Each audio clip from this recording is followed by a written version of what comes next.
Jap has emptied the victim's pockets and has laid out their contents on this piece of wax cloth.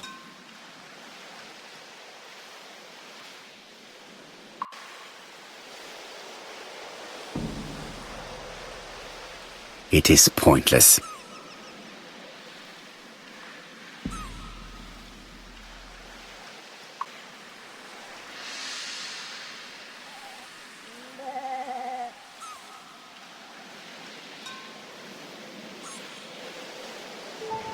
An oriental dragon. It's an old piece, much older than the pocket watch on which it was fastened.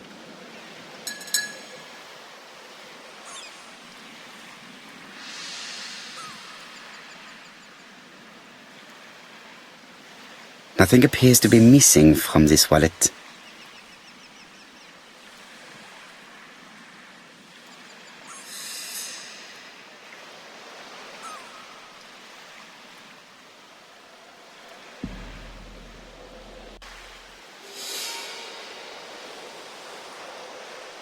A signet ring, very probably with the Clark family's coat of arms.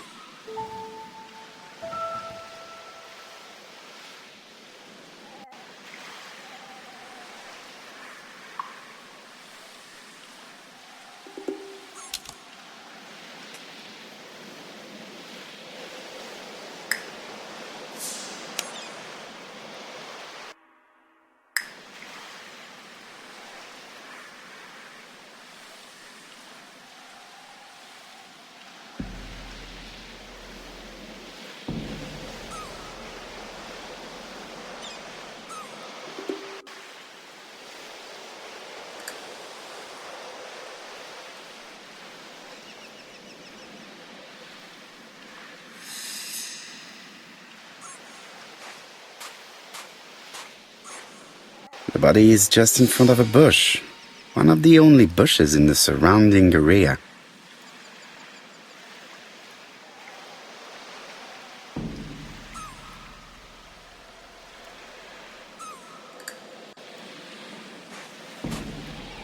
The vegetation behind the bush has been trampled. Let us now try and get our brain cells to work.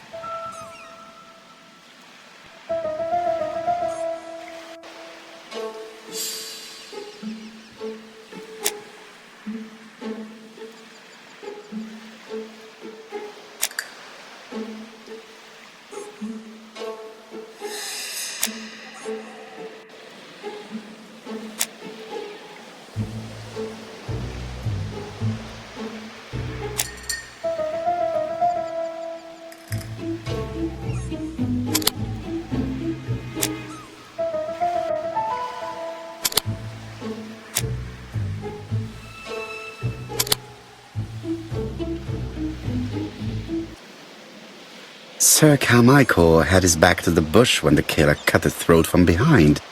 A fatal blow that sprayed blood over a range of more than 1 meter. Let us now try and get our brain cells to work.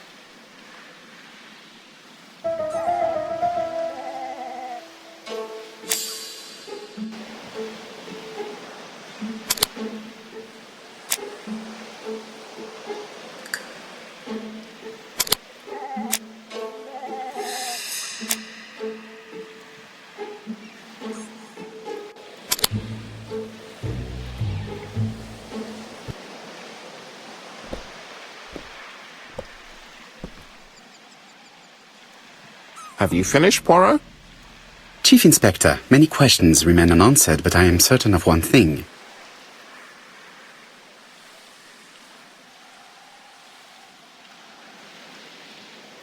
The killer has prepared his crime very carefully.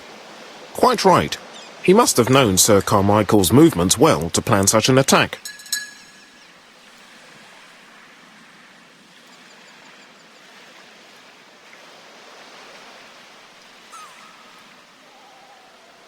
The murderer struck with terrible savagery. Yes, blood flowed. It's the first time he's attacked a man. He armed himself accordingly. Have you spoken to the victim's family, Chief Inspector? I've spoken to the brother, Franklin Clark. I didn't get much out of him. He's yours. I must get the body removed.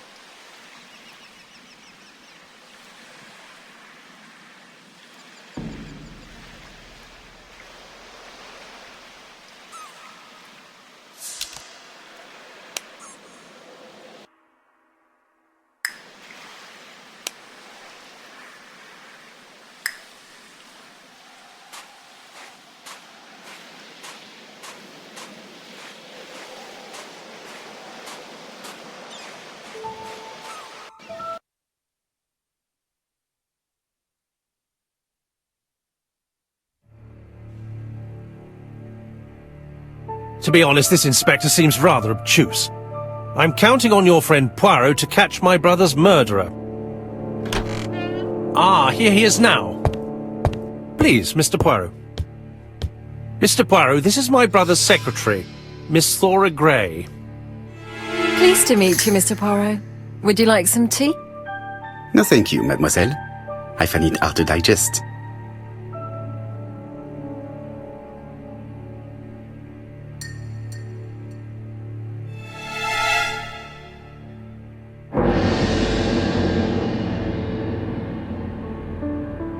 Hastings does not like very hot tea. He's going to blow on his cup for a good while before drinking.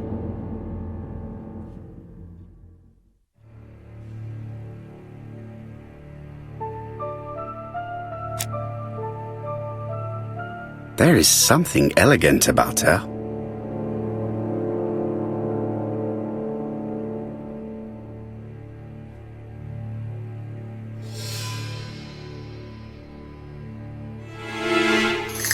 She has good taste, except perhaps in her choice of jewelry.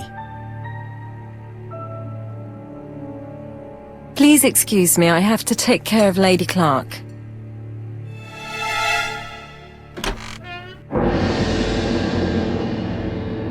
Hastings does not like very hot tea. He's going to blow on his cup for a good... Hastings does not like very hot tea. He's going to... It is a once-in-a-lifetime opportunity to question him.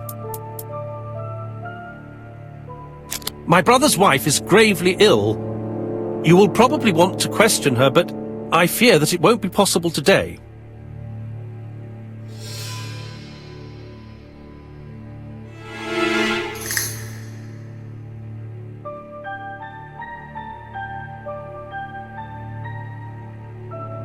I insist, Mr. Clark. Please allow me to remind you that this is a murder inquiry. Unfortunately, she is much too ill. She doesn't even know her husband is dead. I'm very sorry, but I'm afraid it's out of the question. Of course, I understand. Someone set a trap for your brother. Who was familiar with his habits? Everybody knew he took his evening walk at 8:30, and that he always followed the same path.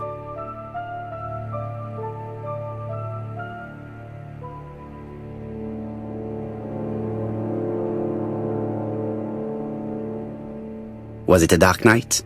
It was a new moon. I took a lantern. So it was you who found the body. Yes, along with the gardener. Have you seen any strangers around the house recently? No. As far as I know, nobody has been near the house.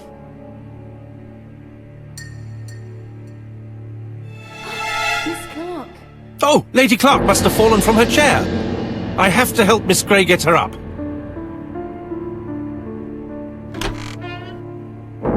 Hastings, while our host is gone, let's examine the drawing room. But, Poirot, a gentleman shouldn't...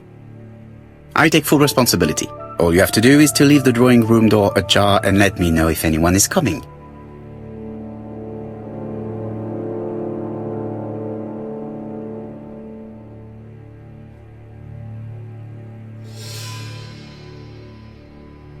There are some very valuable objects here.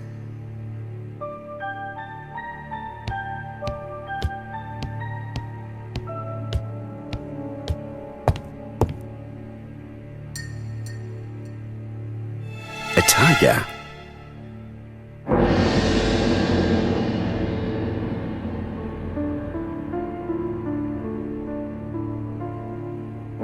A turtle.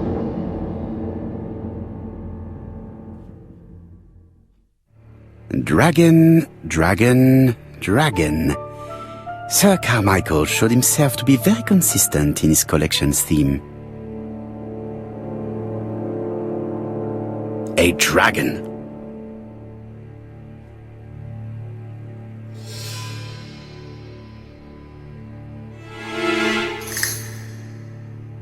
A crane?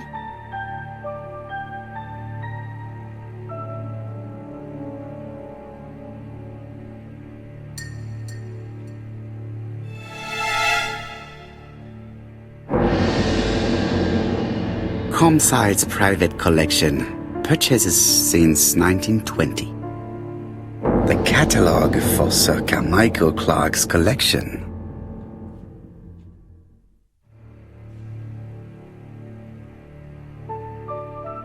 It is an emperor. His place at the center of the table is probably symbolic.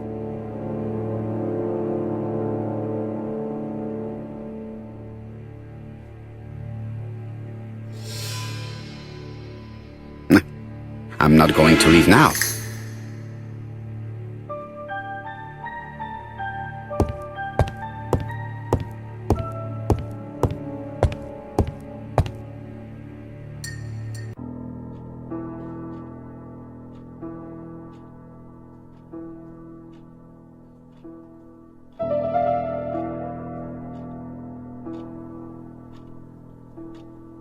Turtle, the dragon, the crane and the tiger.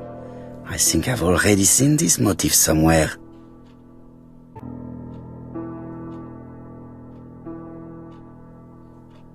The cardinal points. This book could maybe help me. Each cardinal point is associated with one animal and one color. In the middle sits the imperial dragon, and out of respect, all the others are turned towards him. Each cardinal point is associated with one animal.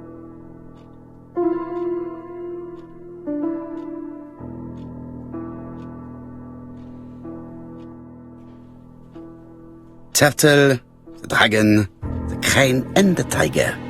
I think I've already seen this motif somewhere.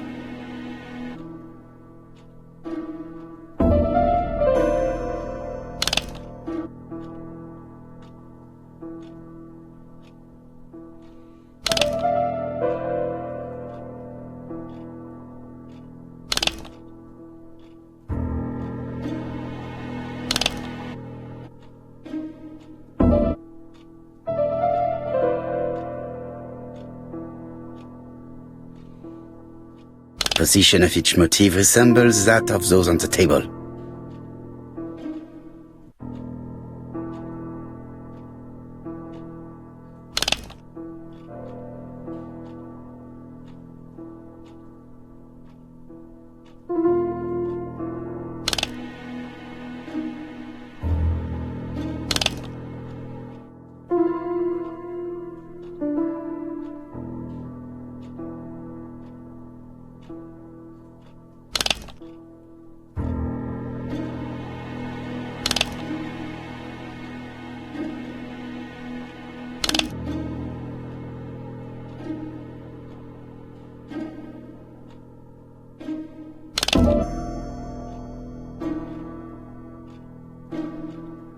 I think I heard a bang.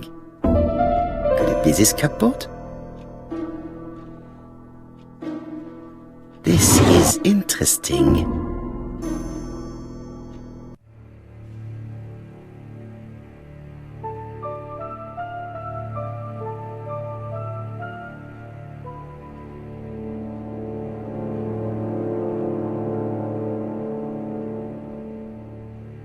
Ernest Logan, MD, Brighton Cancer Institute, 201 Dusk Road, Brighton, Sussex. To Sir Carmichael Clark, MD, Comside Churston, Devon. Brighton, 1935, January the 5th. As a man of science, I owe it to you to be completely frank. Lady Clark, your wife is suffering from a generalized terminal cancer. I confess I didn't suspect anything like that during the first exams. But with the test results I have received today, there is unfortunately no place for doubt. I estimate that Lady Clark's life expectancy is no more than 1 year. Hospitalization would not help in her case, so I advise you to keep her at home and provide her with as much morphine as required to ease her last moments. Yours sincerely, Ernest Logan. These daggers are only ceremonial weapons. I do not think that the crime weapon is here.